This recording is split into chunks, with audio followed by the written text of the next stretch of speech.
শুধুই আমারে আমার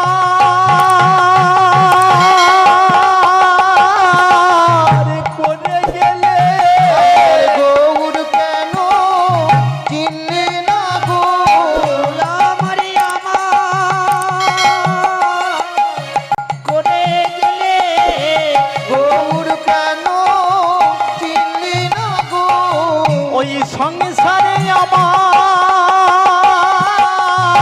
বিষয় আমার গৌর কেন চিনলে না গো সংসারে আমার বিষয় আমার বলি হরি বালায়ার হলো না গো সংসারে আমার বিষয় আমাদের আমার হরি বালায়ার হলো না গো আমার গৌরকে আর চিনলে না গো বলি মানবে জনম বিফলে গেল আর গৌরকে আজ চিনলে না গো বলি এমন জনম আর হবে না গৌর কেন চিনলে না গো এমন জনম আর হবে না গৌরকে আজ চিনলে না গো ওই হেলায় জনম বয়ে গেল গৌরকে আজ চিনলে না গো ওই হেলায় জনম বয়ে গেল গৌরকে আজ চিনলে না গো এমন দিন আর হবে না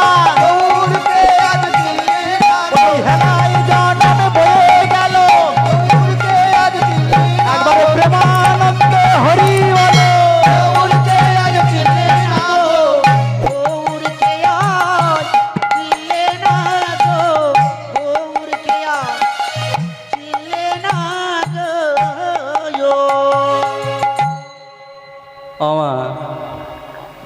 আমরা কলির জীব সদা সর্বদাই শুধু আমার আমার আমার আমার করে চলেছি। টাকা পয়সা গাড়ি বাড়ি কামিনী কাঞ্চন সোনা দানা গহনা গাটি মণিমুক্তা হীরা সবই আমার। একবার বুকে হাত দিয়ে বলুন তো সবই যদি আমার হয় আমি কার? ঠিক মা? পৃথিবীতে সব যদি আমার হয় আমি কার? আমি তো তার। আমি কৃষ্ণ দাস, আমি হরি দাস, আমি তো রাধা দাস, আমি তার চরণের দাস, নিতাই দাস, গৌর দাস। কিসের লাগিয়া তুমি আসিলে এই ভবে? এমন জনমে হরি না ভজিলে কেমনে তরিবে ভবে? মানুষ আকার হইলে হয় না, এ জগতে কিছু কিছু মানুষ করছে শুধু ভূতের কাম। তা নইলে বদনে তারা কেন না বলিছে একবার শ্রীকৃষ্ণ গোবিন্দ নাম। পাখিরে যে নামে লোয়াইলে লয় সারি সুকাদি কত। এই নামেতে যদি কেউ আলস্য করে এ হবে কেমন মতো। দিবস রজনী আবল তাবল পাঁচালি পাড়িতে পারো, ইহার ভিতরে কখনো কেন কি একবারে কি হা গোবিন্দ বলিতে নারো। তাছাড়া ভজিব বলে কহিয়া তো আইলে ভুলিলে কি সুখ পেয়ে। ডুবিলে আবার সংসারে কূপেতে মজিবে নরকেতে গিয়ে। বদন ভরিয়া যদি একবার গৌর হরি বল ক্ষতি না হইবে তাহার। কহে প্রেমানন্দ তবে সে নিতান্ত এড়াইবে কৃত্তান্ত দা।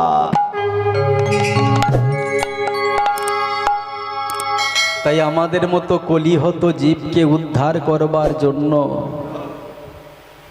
আজ নদিয়ার চাঁদ গৌর হরি শ্রীবাস অঙ্গনের মাঝে শ্রীহরি বাসরে কীর্তন করছে আর বলছে ওগো কলির জীব, তোমরা এমনি ভাবে দিনের পর দিন রাতের পর রাত ঘন্টার পর ঘন্টা হরি নামে বসে থেকে থেকে ভগবানের কৃপাবিন্দু লাভ করতে পারবে না। আস্তে ভক্তগণ মহাপ্রভুকে প্রশ্ন করছে, প্রভু হরিনাম শুনে যদি না ভগবানের কৃপা হয়, করুণা হয়, তাহলে কি করলে তোমার কৃপা পাব? মহাপ্রভু বলছে, শোনো ভক্তগণ, হরিনাম শুধু হরিবাসরে বসে শুনলে হবে না। কি করতে হবে প্রভু? বলছে হরিনামটা প্র্যাকটিস করতে হবে। কোথায় গিয়ে প্র্যাকটিস করব? চৈতন্য মহাপ্রভু বলছে হরিবাসরে হবে না। কোথায় গিয়ে প্র্যাকটিস করবে জানো হরিনাম? কোথায়? মহাপ্রভু বলছে সাতে পাঁচে মিলিয়া নিজ দ্বারেতে গিয়া বসিয়া কীর্তন করহ সবে তোমরা করে করতালি দিয়া। রাধে হরিনামে সে হবে না, কি করতে হবে? 7 জন 5 জন 4 জন 3 জন নাতি নাতনি স্ত্রী পুত্র বৌমা সবাই মিলে একত্রিত হয়ে সন্ধ্যাবেলা সংসারের কাজ সেরে তুলসী মন্দিরে গোবিন্দ মন্দিরে বসে হাতে তালি দিয়ে ভগবানের কাছে আত্মনিবেদন করতে।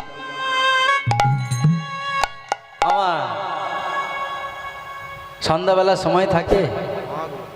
হ্যাঁ সময় আছে? হ্যাঁ মা বলছে হ্যাঁ সন্ধ্যাবেলা সময় আছে। তাহলে সন্ধ্যাবেলা কি করতে হবে? হাতে তালি দিয়ে কীর্তন করতে হবে। এই তো কয়েকদিন আগে কলকাতায় সোনারপুরে যখন গিয়ে কীর্তন গাইতে গেছি আসতে, এখন ওই সন্ধ্যাবেলা কীর্তনটা হচ্ছে অবশ্য। অগণিত ভক্ত যখন বলছি মা গো সন্ধ্যাবেলা সময় আছে, মহাপ্রভু হাতে তালি দিয়ে কীর্তন গাইতে বলেছে। এখন আপনারা গ্রামের মায়েরা খুব ভালো আমি জানি, আপনারা যেমন সবাই হাত তুলে বলছে হ্যাঁ বাবা সময় আছে। ওখানে এক দিদি ভাই করেছি কি মা চেয়ারের উপরে বসেছিল, আমি যখন বলেছি মায়েরা সন্ধ্যাবেলা সময় আছে হাতে তালি দিয়ে কীর্তন গাইবা, দিদি ভাই চেয়ারের উপর দিয়ে লাফ দিয়ে দাঁড়িয়ে উঠেছে। দাঁড়িয়ে উঠে বলছে এই যে দাদা। আমি চমকে উঠলাম, কিছু বলবেন দিদি ভাই? বলে হ্যাঁ বলার তো ছিল। কি বলবেন? এই যে আপনি একটু আগে বলছেন হাতে তালি দিয়ে সন্ধ্যাবেলা কীর্তন করতে হবে। তা আমি বললাম দিদি ভাই আমি তো বলিনি। কে বলেছে? চৈতন্য মহাপ্রভু চৈতন্য চরিতামৃতে কলম দিয়েছে। দিদি ভাই বলছে শুনুন, ও চৈতন্য চরিতামৃতে গৌরাঙ্গ মহাপ্রভু বলুক আর আপনি বলুন, যেই বলুন না কেন, সন্ধ্যাবেলা আমার কত কাজ থাকে জানেন? আমি এখন বললাম কি কাজ করেন সন্ধ্যাবেলা?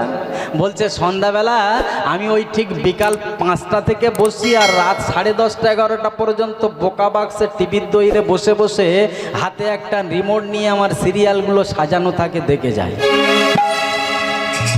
হরি বল হরি বল। তা আমি বললাম তারপর? বলছে হ্যাঁ সিরিয়াল দেখে যাই। সন্ধ্যাবেলা সিরিয়াল দেখেন? হ্যাঁ। আপনার সন্ধ্যা প্রদীপটা কে ধরিয়ে দেয়? বলছে ও ব্যবস্থা তো করে রেখেছি। কি ব্যবস্থা করে রেখেছেন? বলে আমার একটা ছোট্ট 5 বছরের মেয়ে আছে, ওই সন্ধ্যা প্রদীপটা ধরিয়ে দেয়। আমি একদম সময় পাই না, আমি যখন বসি বোকা বাক্সের তৈরি সময় আর মোটে থাকে না। ভক্তমণ্ডলী ভক্তিমতী মায়েরা, বহির্জগতের টিভি সিরিয়াল সারা জীবন সারা জন্ম সারা জন্মান্তর ধরে চলতে থাকবে, কিন্তু সময় যদি একবার অতিবাহিত হয়ে চলে যায়, ভক্ত আর ভগবানের যে মিলনের সিরিয়াল সময় গেলে কিন্তু সাধন হবে না। তাই বলছে ছানা মাখন তুলিবি যদি সকাল সকাল তোল, বেলা উঠে গেলে ছানা আর উঠবে না। উঠবে কি গো মা? কি উঠবে? ছানা উঠবে না, কি উঠবে? উঠবে শুধু ঘোল। যারা ছানা তোলে, যারা ঘোলের কাজ করে, ময়রার কাজ করে, দেখবেন তারা কি করবে? ওই দুধ নিয়ে এলো বটে, বেলা ওঠার আগে মন্থন করা শুরু করবে, বেলা উঠে গেলে আর হবে না।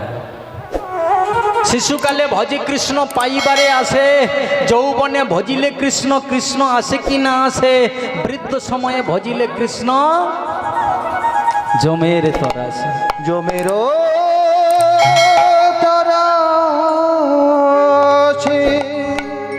এখন কৃষ্ণ বলার বদন আছে, কৃষ্ণ বলতে পারছি, হরে কৃষ্ণ বলতে পারছি, উচ্চারণ করতে পারছি, কিন্তু এখন আমি বলছি না।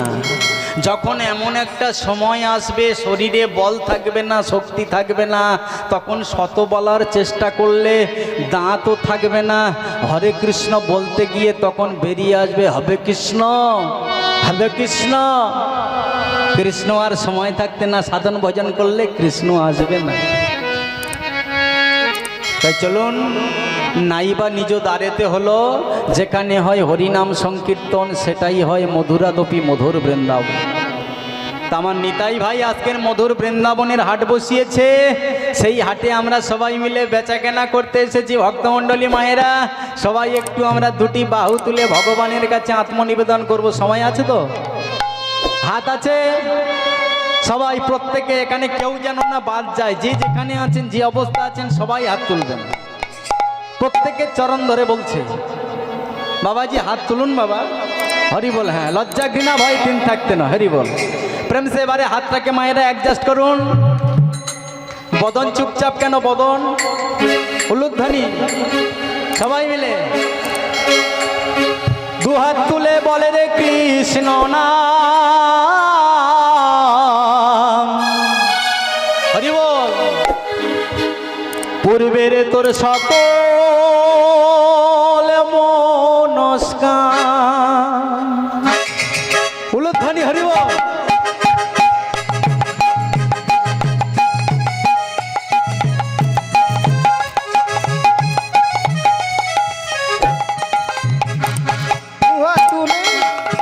দুহা তুলে বলে রে কৃষ্ণ নাম, উলুধ্বনি হরি বল। মনস্কার দুহাত তুলে বলে রে কৃষ্ণ নাম, পূর্বের তোর সকল মনস্কার।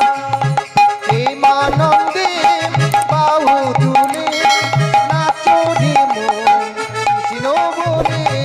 প্রেমানন্দে বাহু তুলে নাচো রে মন বৃন্দাবনে। প্রেমানন্দে বাহু তুলে নাচো রে মন কৃষ্ণ বলে। সবাই তালি দিয়ে হরি বল।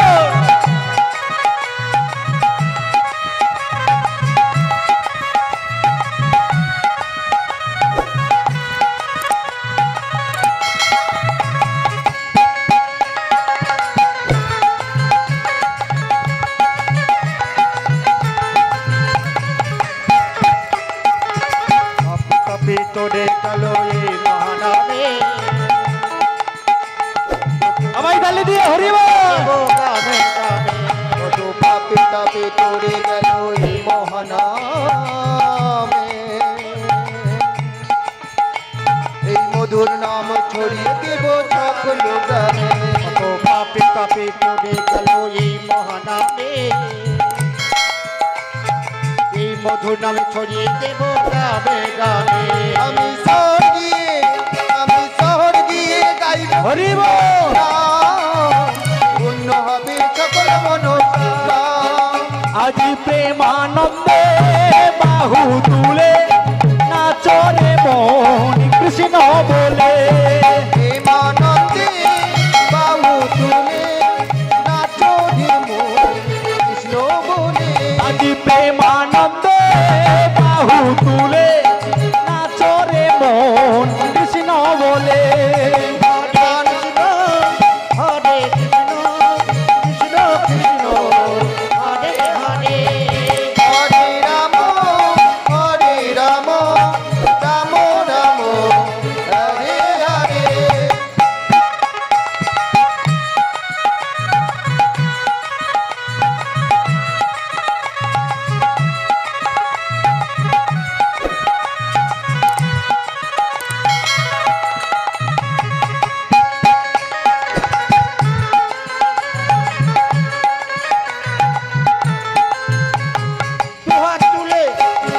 দুহাত তুলে বলে রে কৃষ্ণ নাম, পূর্বের সবাই মিলে তালি দিয়ে হরি বল।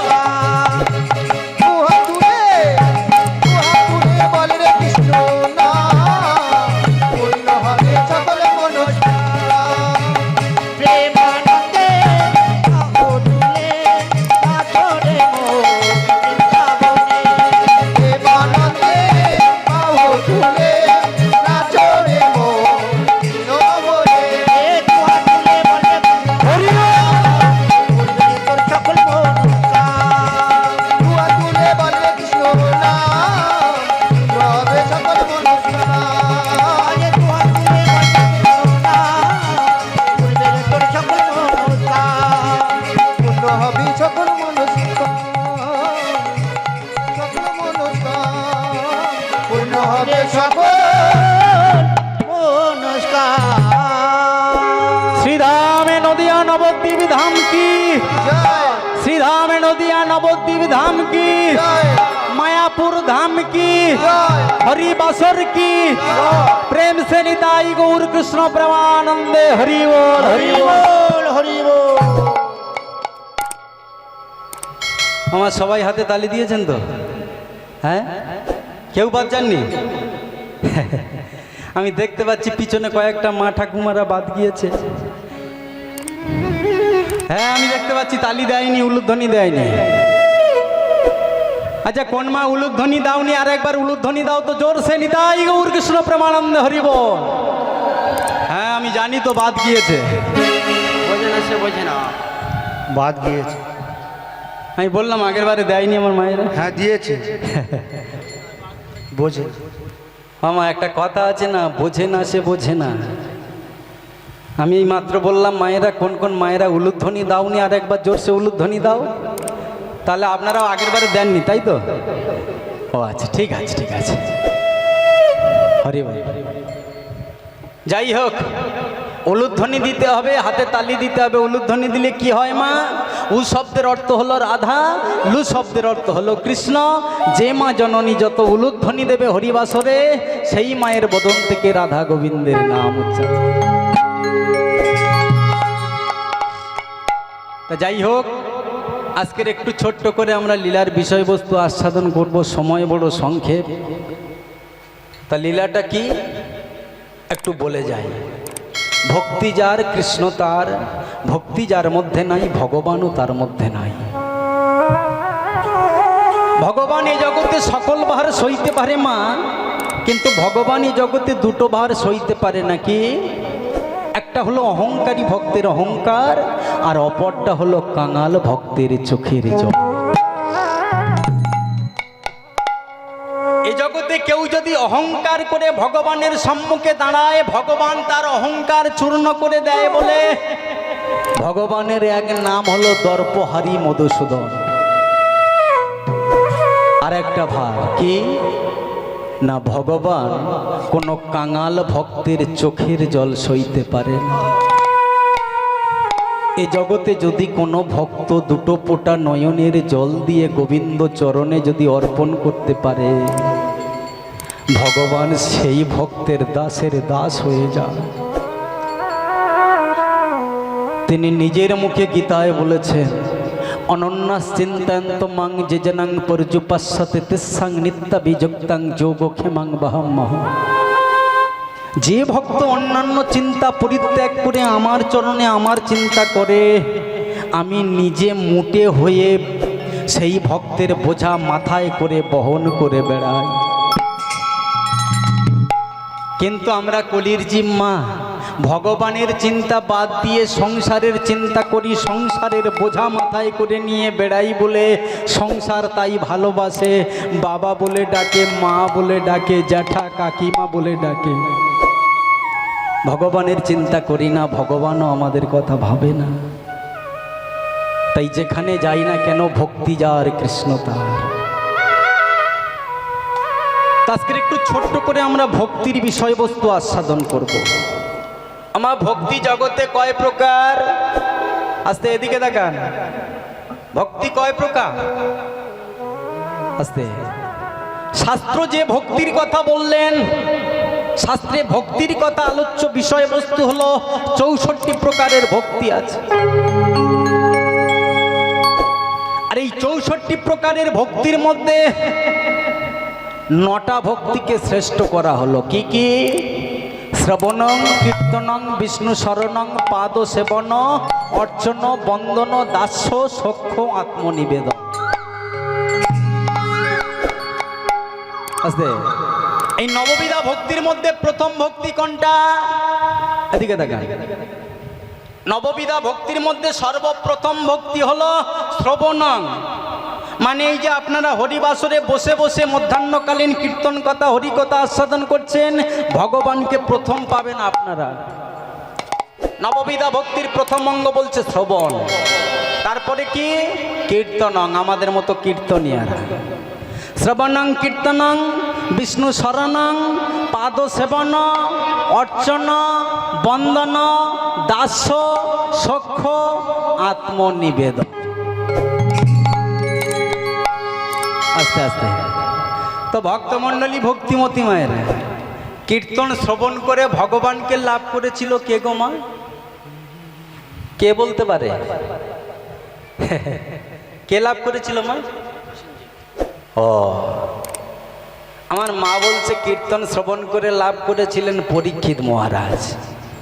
সত্যি পরীক্ষিত মহারাজ। আচ্ছা পরীক্ষিতটা কে? পরীক্ষিত কোন বংশের রাজা ছিল? একটু ছোট্ট করে বলে যাই, পুরো বংশের লিস্টটা বলে দিই। পরীক্ষিত কোথায় থেকে এলেন? স্বয়ং যিনি সৃষ্টিকর্তা চতুর্মুখ ব্রহ্মা, ওই ব্রহ্মার লোচন থেকে একটা মুনির জন্ম হয়েছিল যার নাম লোচন।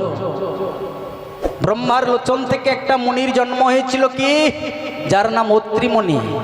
অত্রির পুত্র চন্দ্র, চন্দ্রের পুত্র বুধ, বুধের পুত্র পুরুরবা, পুরুরবার পুত্র নহুষ, নহুষের পুত্র যজাতি, যজাতির পুত্র জন্মেঞ্জয়, জন্মেঞ্জয়ের পুত্র প্রাচীনধান, প্রাচীনধানের পুত্র প্রবীর, প্রবীরের পুত্র মনস্য, মনস্যের পুত্র অভয়দ, অভয়দর পুত্র উরুক্ষয়, উরুক্ষয়ের পুত্র এরুণী, এরুণীর পুত্র পঙ্কবারুণী, পঙ্কবারুণীর পুত্র বৃহৎকেতু, বৃহৎকেতুর পুত্র হস্তি, হস্তির পুত্র অজামির, অজামিরের পুত্র ঋক, ঋখের পুত্র সংবরণ, সংবরণের পুত্র কুরুর, কুরুরের পুত্র পরীক্ষিত, পরীক্ষিতের পুত্র সুধনু, সুধনুর পুত্র চবন্ন, চবন্নের পুত্র বৃহদ্রত, বৃহদ্রতের পুত্র কুশাগ্র, কুশাগ্রের পুত্র ঋষভ, ঋষভের পুত্র সত্যজিৎ,